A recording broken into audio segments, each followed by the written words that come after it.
there, I'm Christine Glover, and I'm a USA Today bestselling author, and I'm sitting here with a wonderful person, Regina Kyle, who is here to celebrate her new release coming up. It's May. It's called Dirty Work. Congratulations. Thank you. Thank you for having me. It's so good to see you. It's so good to see your face again. I can't believe it's been like over a year since we've seen Way, each other. yeah, way too long. Yeah, so I'm really happy for you. I'm glad that the book's coming out, and I can't wait to read it. I love sexy reads. So, things are a little bit different, and I just want all my subscribers, such as they are right now, to welcome you with open arms and learn more about your process and learn more about the book itself, what got you into writing. So let's just kick it off. First of all, can you tell me a little bit about your journey as you went into becoming a published author? How did you get into this gig? What made you first write that first book? Oh boy, how did I get into this gig? I always tell people like two things happened at the same time that started me writing. The first thing was that I got a Nook. And because I am the daughter of Warren Bork, who was the ultimate of cheapskates, I got a Nook and I'm like, hey, how can I get, some free content legally? So and Harlequin at the time always had like one book in all their category lines was free. And my mother was like the ultimate Harlequin junkie. I mean, she had those presents from the bargain, the honor paperbacks, they call them at our library, meaning you can just take them and we trust you to return them when you're done. So she always had her presents.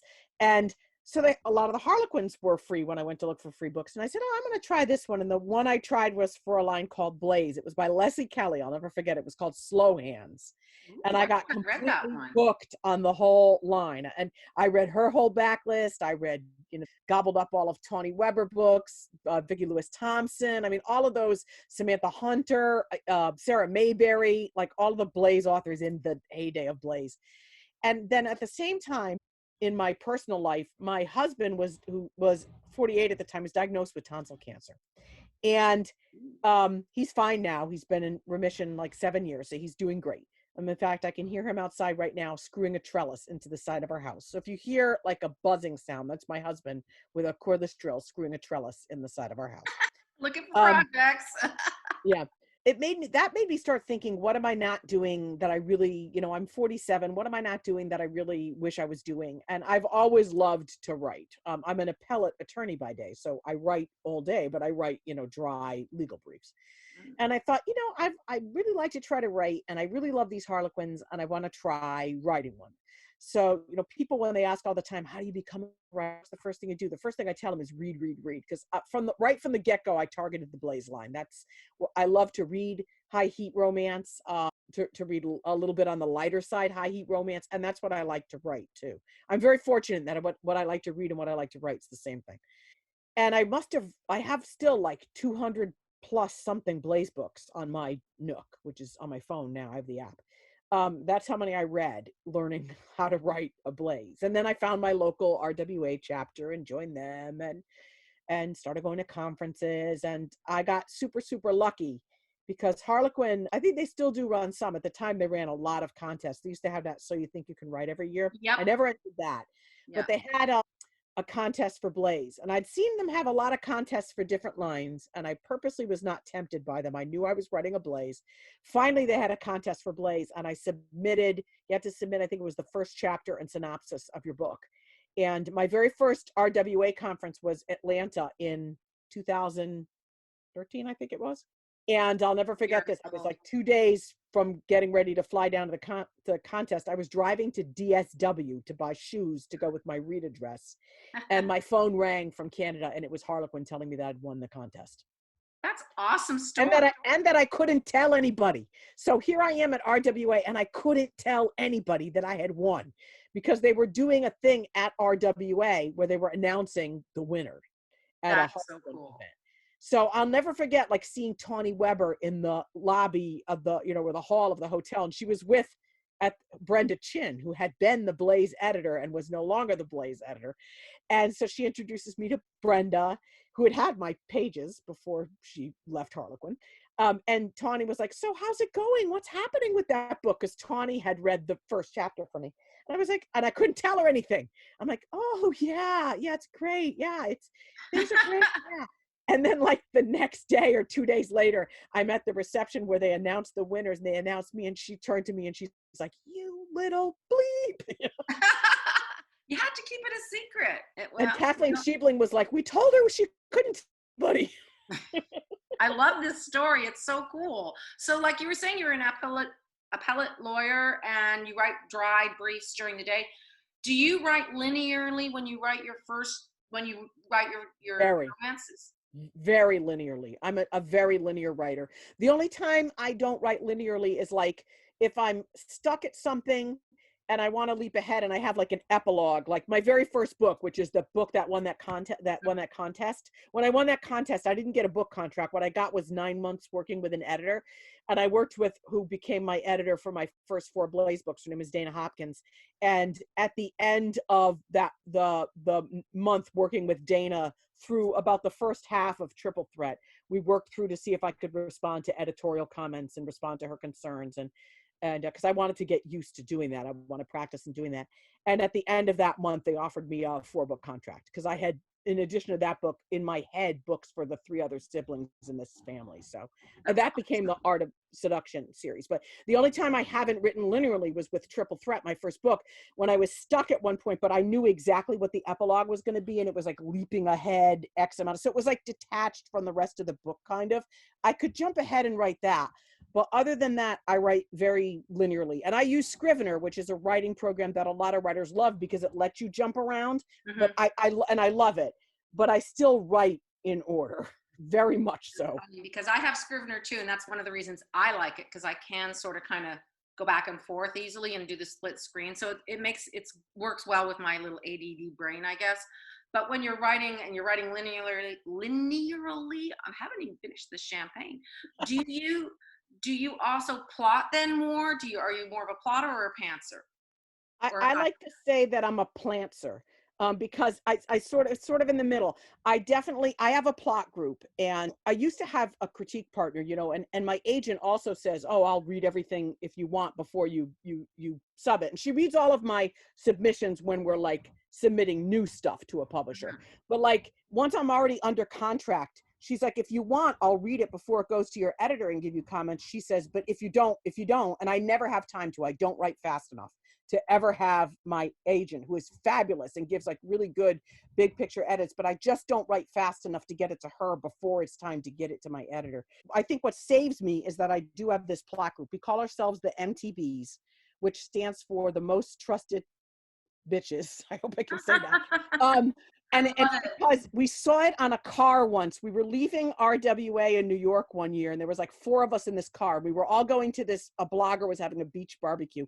And in front of us was what clearly had been the car in a bridal shower the night before. And in that like soapy writing people do on car windows, Yeah, it said the bride's most trusted bitches. And we were I like, love that's that it. That's the story. plot group name.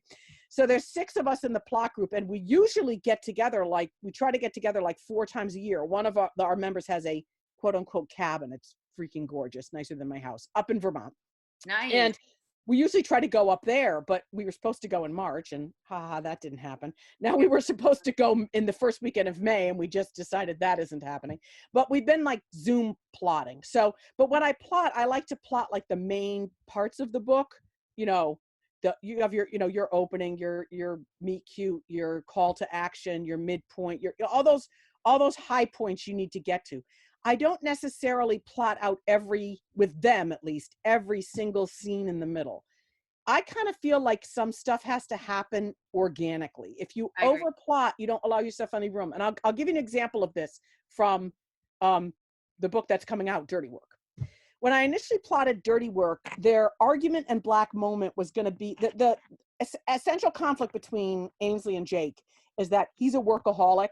He saw his dad lose his business, and the family ended up having to sell their home and all kind of stuff when he was young. And so he believes that he has to work like extra double hard to make sure that never happens again to him. Mm-hmm. And Ainsley is a reformed workaholic. She was a lawyer on partnership track. She lost her fiance because she was so obsessed with doing what she had to do to become partner at a big New York law firm. And when that all fell apart, she realized it wasn't what she really wanted. And she left that and she started her own business, but she's an executive concierge, does people's errands for them, basically. She has two people who work with her, but she does it at her own. She takes the clients she wants. She works as much as she wants. She's much more kind of zen. So that's their essential personality conflict. Okay. So initially, we're going to have an argument over that involved work. Obviously, that was going to be their black moment. But as I was writing, there's a scene in the book where they go to what's called Hudson River Flicks. I love to write New York City set books because I only live about an hour and a half out of the city, and my daughter is an actress. So when she was little and acting professionally, we were in the city like all the time. So I love New York City. So this is a very New York City set book, and there really is Hudson River Flicks. In the summer at Hudson River Park on Friday nights, you can go and set out a blanket, and they have one of those big blow up screens, and you go watch a movie. They have popcorn, and so I was trying to just figure out what movie they were going to be watching. I just wanted some throwaway movie, right, to put in there. But I wanted it to kind of be based in reality. So I Googled, okay, Hudson River Flicks, what kind of movies do they show? They tend to show a lot of like throwback family 80s stuff. So I'm like, okay, what's a good 80s movie? The very first one that popped up was Ferris Bueller's Day Off. Yeah. And all of a sudden, just I tend to write dialogue and then I'll write in the actions around the dialogue because I like my dialogue to really flow. I come from a theater background, so for me that's a way I write. All of a sudden, they're having an argument about Ferris Bueller, hero versus anti-hero. That's not their essential conflict, but it's it just kind of led to the precursor, and it leads into the grand gesture. None of that would have happened if I had overplotted everything and didn't leave myself room to go, wait a minute, this is this little tiff at Hudson River Flicks that then leads into their bigger argument makes much more sense than what I had initially planned. It's much more real and true to the characters. That's what I mean by organic. Do you consider yourself more of a character-driven author versus plotsy author, or does that even come into play for you? I don't know that it really comes into play for me. I mean, I'm not one of those authors who does these like detailed character Okay. sketch. I don't think I have the attention span to do it. I get bored. It's why I tell people I can't write historical or paranormal, anything that requires a lot of world building. I'm too lazy. Yeah. Um, Well, you have a day job, so yeah. there's a But lot I of mean, you real have to do, stuff let's going face it, on, right? we do world building even contemporary. I mean, what do you think I was doing by Googling what would be at Hudson River Flicks? You Exactly. want it to be, you know, it doesn't have to be 100% real, but you want it to at least have a feeling of authenticity. The flavor of the area, the flavor of wherever you plunk these people down. They can't just Yeah, be like little cardboard characters walking into a certain set without any kind of real atmosphere around them. You're creating a stage for them to perform on, and it's yeah, important in yeah. all world building. But But I think my characters, like my plot, I have a basic outline of them. I know basically who they are. Do they have siblings? What's their relationship with their parents like? All that essential stuff. But again, I think I also leave room for them to grow. I get to know them as you write, you get to know them more and more. So I leave a little bit of room for growth and flexibility because otherwise you're tying your hands and maybe limiting the possibility of something that could be really great if you were just a little more open as you're getting to know your characters. I think that's sort of like where the magic happens. I kind of talked a little bit about that in my upcoming video about plotting versus pantsing versus hybrid. You need to have that little bit of room to allow your characters to breathe in the story and to drive it a little bit for you. And I think that me, I'm a slow learner, so I basically tried it one way and then I went the next way. I went too rigid and it showed. And so I just keep trying different ways of approaching it. And every book I think is different too for me. So maybe that's how I'm a pants or fixer upper, whatever. I I don't know. definitely think every book is different too. And Every that's book why is you can't different, have one rigid approach for everything because what works for one might not work for another. And I right? think you can like plot the voice out of your books, Yeah, you totally. need to give yourself that room to let your author voice come through. Well, in the sense of that, you have this clear direction in your mind about your voice. You have a more of a fun kind of a voice. Do you think more like a little bit of a comedic Yeah, kind it's of not way. necessarily like, slap your knees rom-com, although Dirty Work is like literally the closest slap your knees rom-com I've ever written. At least I think a lot of the early reviewers are calling it a high heat rom-com, which I kind of think it is.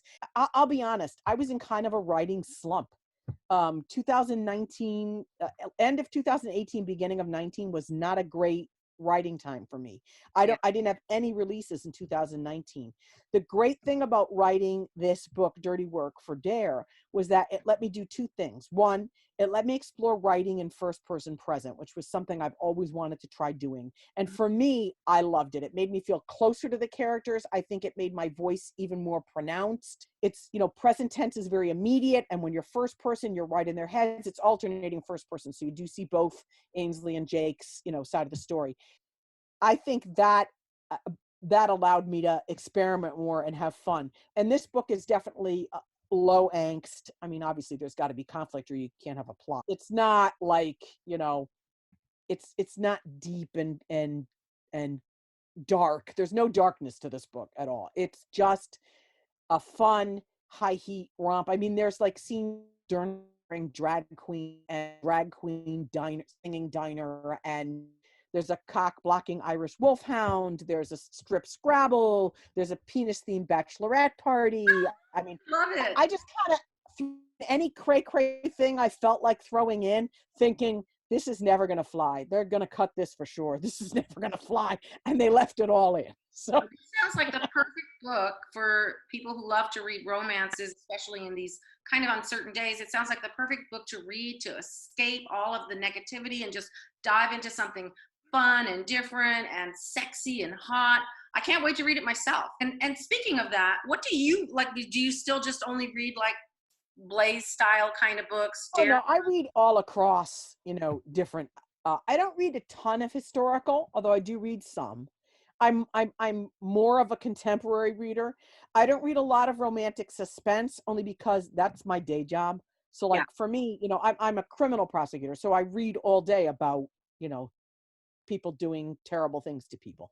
So, people always ask me, why don't you write romantic suspense? You must have some great, ideas for plot stuff. Yeah, I do, but it's not, that's my day. At night, all I want is the HEA. Although I am a true crime junkie sometimes. You, That's definitely an occupational hazard. you are now the third lawyer that I know personally who writes linearly, yes, who also does not write anything to do with romantic suspense, anything legal, no thrillers, no nothing. One is a really fun, light, comedic, paranormal romance writer. The other one writes like about computer hacking and has all these crazy, zany ideas. And I think that's really what it comes down to is that writing can be an escape from reality as much as reading can be an escape from reality, right? So Oh, for sure, for sure. And it's funny because there are so many lawyers who write romance. I mean, I'm so glad I know some of you. You've been very helpful to me in the last couple of oh years. yeah, I get a lot of. In fact, Jamie Beck and I have done a workshop together. Jamie was a civil attorney, and I'm a criminal attorney. So we've done a workshop that we've given at a bunch of places called "Laying Down the Law," where she covers some like basic civil stuff that you might want to use in your plot that you see in a lot of plots, like real estate, fighting over real estate development deals, Nice. and I do the criminal stuff. Jamie's one of my plotting partners, and I have a book where the billionaire in her bed, where my hero is a real estate developer, and I'll never forget when we were plotting that book because it's a light, sexy. It's for entangled indulgence. So, he's the rich billionaire. She's also rich, but nobody knows it. She's kind of flying under the radar. And he's also a mistaken identity. He moves into the building that he wants to renovate and buy and make into high-end condos that she and this eclectic group of tenants are already living in and are fighting the Oh, takeover. that sounds like And a they fun. don't know it's him wants to take it over. And of course they fall in love.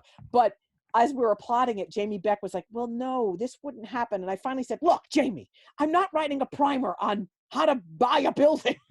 It just needs to have, that's what I was talking about earlier, that kernel of reality, the kernel of truth. And yeah, it's okay then to suspend it a little bit, but I'll never forget, I was reading one book, and I won't mention this book or author. She's pretty well known. And the hero's essential conflict was that he was working for his family's business and he really wanted to go to law school. And she kept writing throughout the book about the 2 years it was going to take him to go to law school, the 2 years of law school. There's no law school in this country where you can finish in 2 years. The No. minimum to go through law school is 3 years. I finally put down the book halfway through because I was just so mad. I was like, it would take 2 seconds to find that out. Well, speaking of like your stories and how different they are from your real world and where you could, like your friends have said, pull ideas from that, where do you get your ideas from? That's a question authors get asked a lot. Is that a hard one to answer for you, or is it just, do you like, do things just pop in your head? How do you get there? I don't know. I mean, if someone could tell me what high concept was and like give it to me in a bottle, I would be super happy. That- Because I don't know, everyone's always like, we want high concept. We want high concept. And then, I'll read a book that's like the darling of all books where the basic plot is he needs a date for a wedding and they get trapped in an elevator. And I'm like, okay, I've read that a lot. How was that high concept? I Ah, always thought high concept was like something new and and it's a good book. Don't get me wrong, I enjoyed the book, but it's to say that that was high concept was, I don't know. Do you know what I mean? I hear Um, you on that one. I do. I mean, it's sometimes I read things and I'm like, this really isn't that good. Maybe I'm not that shitty of an author after all.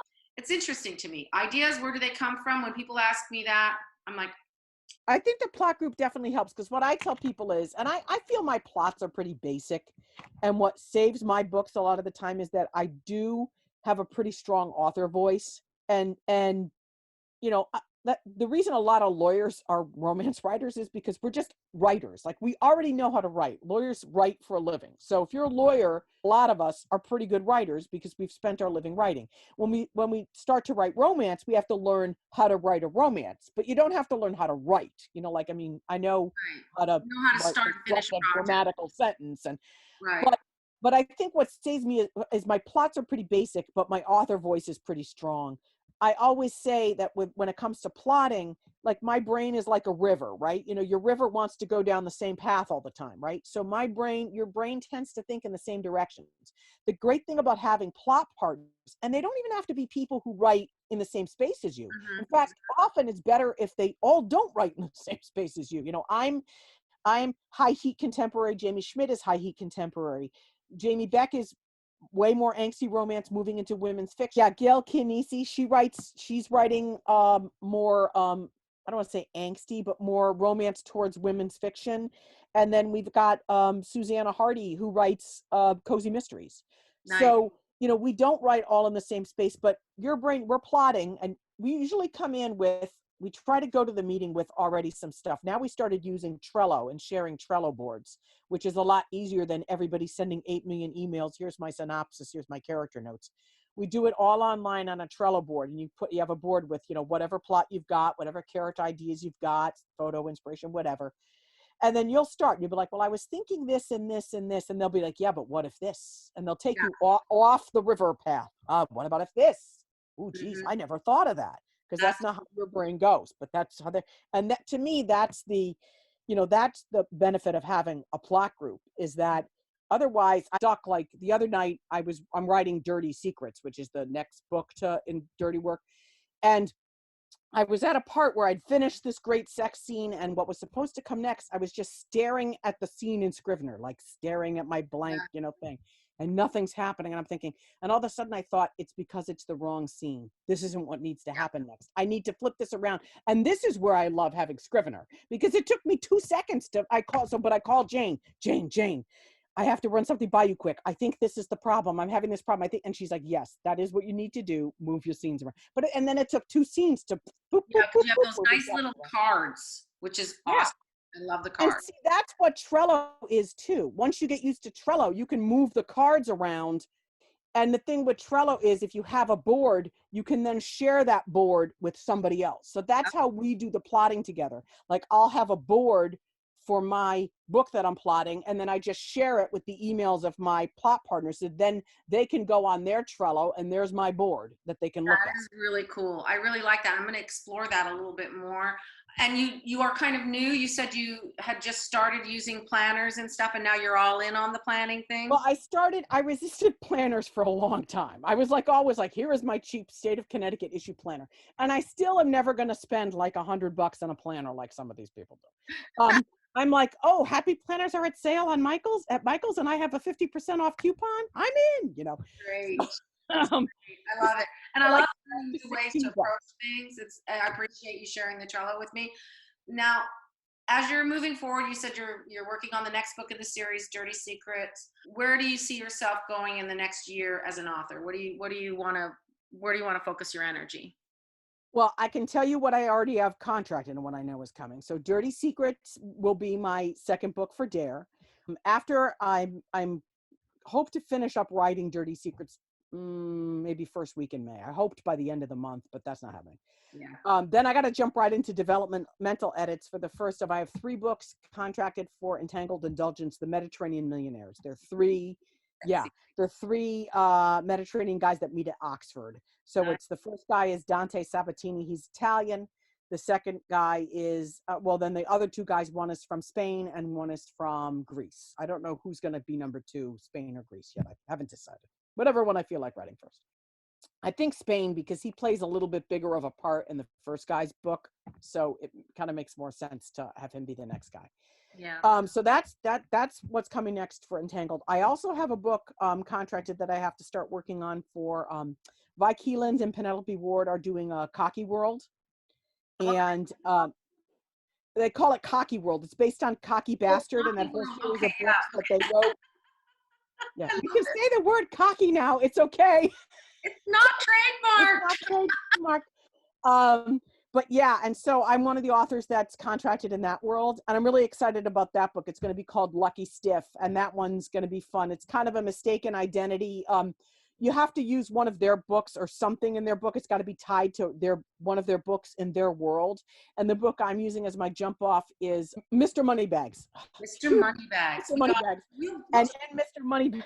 And in Mr. Moneybags, there's a dog rescue that plays a big part in that book. So in my book, the heroine is a volunteer at the dog rescue whose people don't know something about her that I don't want to spill. And the hero is a college professor who gets roped into standing in for his high financier, womanizing asshole twin brother at a charity bachelor auction. I love twin switcheroo stories so much. They just again happy. Yeah, I think it's gonna, again, the idea is that it's gonna be light, fun, sexy, New York City set. A lot of their Cocky World books are set in the city. So like for me, when I saw that they were looking for submissions, I was like, yeah, this is my jam. I mean, you asked what I like to read. I do read over a ton of genres, but my real jam is lighter, high heat, like, Christina Lauren, Helena Hunting, Vi and Penelope. When I need a go-to like comfort read for me, yeah, I tend to turn to that stuff. Or my daughter's really into hockey romance now, so we share a Kindle. We read a lot of hockey romance, which is my fun. daughter and I do not read the same genres at all, but she does do all my graphics for me. And oh, that's nice. She's a graphic design artist. So as we wrap up, let me ask you 2 more questions. One is, what is your favorite part about being a writer? What a romance author writer, like not a legal writer? It's definitely got to be the people that I've met and the places I've got to go, and both other authors and readers. I mean, it's, I know the romance community has been through a lot of crap in the past, 6 months especially. And the crap tends to get all the airplay. Right. But the bottom line is that really, for me, the romance community always, for the most part, was a place where people were really supportive. Yes. And I think that's partly because the readers are so voracious. It's not like if I promote your book to my readers, they're not going to read mine. It's right. It's like, hey, I can't write fast enough to feed the beast. So while you're waiting for mine, hey, look at all this other great stuff out I there. know. And I think most authors realize that that's, that it doesn't hurt you to be nice and help others. And there's no way I would be published if it wasn't for finding my local RWA chapter, but mostly because of the people that I found there. And the readers are phenomenal. I mean, without fail, every time when I'm feeling at a low point, I'll get something, whether it's an email from another author, or like this week I was struggling early at the beginning of the week, and I got an email from Molly O'Keefe, who I'd given my arc, who was like, "Girl, I finished this in one night. I couldn't put it down. Do you want a cover quote? Well, I don't care. You're getting one. Here it is." You know, there's Love that. there's You're so always something. It's just, for the most part, a really, and as a woman in a male dominated day job profession still, I mean, there's a lot of woman lawyers, don't get me wrong, to deal with the male dominated stuff in my day job, and then to have romance where, let's face it, it is like rah rah, girls run the world, girl power. Yep, it is. The And authors are predominantly female, the readers are female, the editors are female, the agents are female. If you want to feel really good about being a woman and empowered, and the books are empowering, that's the whole difference between romance today and 70s Fabio, bodice rippers. right. I mean, we've Um, evolved as kind of like, I think romance kind of cuts the edge a little bit ahead and shows women that, anything is possible for them in their lives, and gives them the power and the incentive to become the people they were meant yeah, to be, that they're not just like supposed to be subservient people to other people, no. that they can And be those and strong it's not like they're heroines whose goal is, like in the old books, I need to find love. My goal is to find love. No. In fact, that's the the last thing heroine's my goal girls should want. never be to find love. The heroine's goal is always something else, and love is the crap that happens on the way to the Love it all. something else. It's so true. And so I think that's a really good place to end it. I really, I feel the same way. I think that the romance genre, I'm proud to be a romance author. I'm proud to be a romance reader, have been since I was a little person, a teenager, sneaking the books home from the library. And So it's really important to remember that there's more positive than negative in this industry. And I guess the only thing I would ask you now is, what advice would you give someone wanting to step into this field, since the publishing world has come so bizarrely different? What would you suggest? it is crazy, and I think we don't even know really what's going to happen now with the economy, and with COVID Mhm. is even, everything's a little more uncertain. But I think, as always, your primary motivation to go into this can't be, I want to get rich. Yeah, It has to be because you have stories to tell, right. and and that you are compelled to tell them, and that you enjoy the process. It's a lot of the same stuff. Like I mentioned earlier, my daughter was she still is. She's just graduating college with a theater degree. God help us all. But she's been a professional actress since she was 10 years old. She performed in regional theater. She spent 8 months touring in Mary Poppins. Thank you to the Disney company for paying for a year of college. But I used to tell her, as she was auditioning as a kid, I used to tell her all the time, you have to enjoy the process. You can't be doing it for the pot of gold at the end of the rainbow, because you may never get it. Who knows? She got lucky, and she did book what was then the primo gig, playing Jane Banks and Mary Poppins. But you don't know that going in. You Yeah. have to enjoy the process. So many of the things I told her as a kid actress, I tell myself, and the number one is, you have to do it because you love it, because you're compelled to do it, and you have to enjoy the process. I think that's Um, really great advice. And I think that's words to live by. I personally feel the same way. I always go by the mantra, if it's not fun, why am I doing it? yeah. It's got to be fun. Yeah. Otherwise, why am I doing it? Because there And are I no think that, guarantees. I can hustle, hustle, hustle, but at the end of the day, like you said, if you've got to enjoy the process, you've got to enjoy the people that are part of that process. You've got to like really love being in this crazy world of publishing with other romance people, because it is a great world to belong to. And not all of us are going to get the same slice of pie. So we may as well Nope. not all be worrying about the pie. Just write, just bake it, just bake the pie, Yep. right? And if there's one thing I learned from my writer slump that I had in late 2018 and early 19, it was part of the reason I was struggling was because I was writing what I thought would sell, and not what I wanted to write. And Well, some you people wrote can good. write to market. Some people can write to market, and that's great for them, and they're happy doing it. I don't write fast enough to write to a trend. By the time the book is done, the trend is in the rearview mirror. Same. So I need to be writing what makes me happy. And honestly, that's why I had so much fun with Dirty Work and This Next Dare, is because Yeah. I just had fun with it. And the early reviews that are coming up, most of them are all like, this was fun. I loved it. It was so light. It was, and ironically, I think, in the state of the world today, that's not necessarily a bad thing. So, Yeah. if romance writing is something that you want to do, you know, know that it's not easy. But if it's something you really love and have a passion for, my number one advice is read. Read, read, read, read, read. If you don't know what area of the genre you want to write, read a whole mess of stuff. Figure out where you think your voice fits, what kind of writing you like to do fits. And it doesn't mean you have to buy 8 million books. I don't know about you, but my library has been great about communicating. They use Overdrive and Hoopla. Mhm. There's so many Yeah. books on there you can get out of your library. The libraries are pretty good on digital for romance novels. Oh, they are. Um, Totally. Totally. yeah, So it's great but that's advice. my number one advice. Read, read, read, and then just Process. do it. Don't do it for the money. Do it because you want to do it. Right? Yeah. Well, Yeah, and then get to know people, reach out. RWA's had some issues, but to me, if there's a local chapter in your area and you can find them and reach out to them, and that's where you'll find your people. Whether you're stay in RWA but that's where you will find people who are doing what you want to do, and who, unlike in a lot of other genres, will actually you be very forthcoming with you with help and assistance. I agree 100%.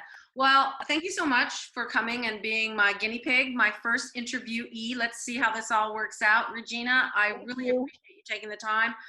Folks, if you want to get a copy of this great book, I can't wait to read it myself. I've got a link in the description below. I've also got Regina's website, a couple of her social media links, and you can continue to hear about other books written by other authors by subscribing to my news channel, my YouTube channel, or if you want to learn about craft or writing or anything like that, come on board. I'm going to have some guest authors teaching craft things along with myself, what little I know.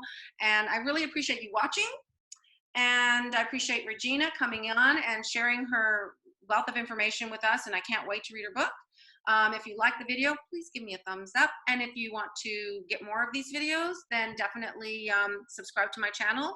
I'm getting there one subscriber at a time, and it's fun.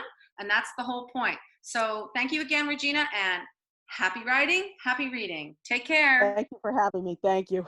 You're welcome.